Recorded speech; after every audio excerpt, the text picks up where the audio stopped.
Hey everybody, it's Evan with Spawnwave Media. To the surprise of John and I, Nintendo actually sent us a pre-release game, and a good one at that. So I find myself tasked with bringing you as much information as I can in 5 minutes about Splatoon 2. Challenge accepted. First up, I'd like to point out that we were only really allowed to access single player so far. Now multiplayer is in the near future and we will be covering that, but what I'm going to tell you about simply covers the single player mode, which consists mostly of obstacle courses designed to teach you ways of thinking in both mobility and combat. As a new player, I found these to be excessively useful.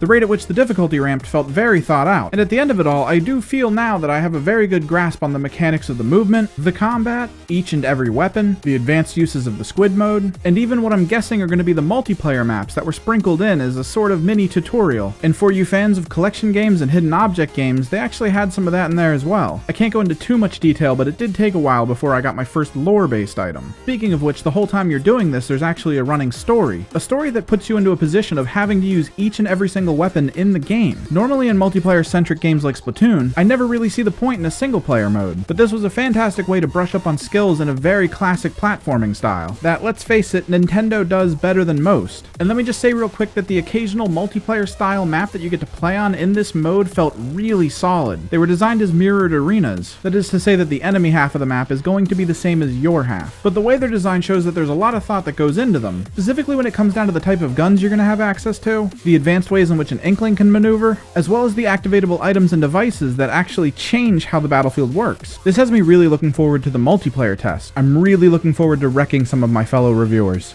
In a sportsman-like way, of course. But that will have to be for later. For now, let's talk about the controls. For those of you who don't know, I'm the guy at Spawnwave Media that tends to exclusively use PC. I used to play on consoles back in the day, but after I built my first custom PC, I figured that was it. It was keyboard and mouse all the way. So I figured it would be a little rough coming back to a third-person shooter using just the standard controller. And it certainly was at the start. But Splatoon decided to hybridize the controls between motion and regular analog sticks. And I gotta say, I love it. I still feel I'm hands down more accurate with a mouse, but this is the closest I've come to being able to properly flick shoot people in a console game. Now you can turn this off, and I know John told me he did on his account, and it did take me a little finagling of the settings to get it to feel just right, but this is the happiest I've been with a console controller in a fairly fast-paced action shooter. So for those of you out there thinking, I'm just going to turn the motion controls off, maybe think again, give it a shot. It's quite impressive. And it certainly helped with a lot of the weapons I got to play around with, which all feel pretty solid, by the way. I definitely have my favorite, but one of the things I'm happy that the single player did, and really did right, was forcing me to step out of my comfort zone and actually use weapons that normally I'd probably just look over, especially in situations when maybe it's not the best weapon for the job. Now in those maps, you actually get to go back and choose whatever weapon you want later, adding to a little bit of the replay value.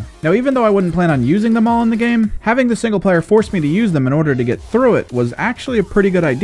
I feel I have a better understanding of the strategies people might employ while using them, and because of how unique some of these weapons are, the confines of single player is certainly the place to test this stuff out. Now each of these single player maps are bundled up and relegated to a very specific thematic world, and I feel like we wouldn't be talking about Nintendo if at the end of each of these worlds you didn't have to deal with some kind of a boss. These are actually pretty fun and well designed. I'm allowed to talk about 2 of them, but I don't think I want to. I just feel like spoiling them, or even their fight mechanics, might not be the way to go here. Just know that they are in the game, and at times they are actually pretty intense. That about wraps up what I'd want to say about the game in terms of the feel itself. Just know that past all that, the game does still ooze style. I certainly wouldn't confuse it with anything else on the market, and hopefully the depth of customization is going to be as great as I'm really hoping it will be. Sadly, that too was locked behind a wall built around needing to play the actual multiplayer in order to get anything. So John and I are both waiting to dive into that later this week, and I'll most likely be giving you an update on that as soon as possible.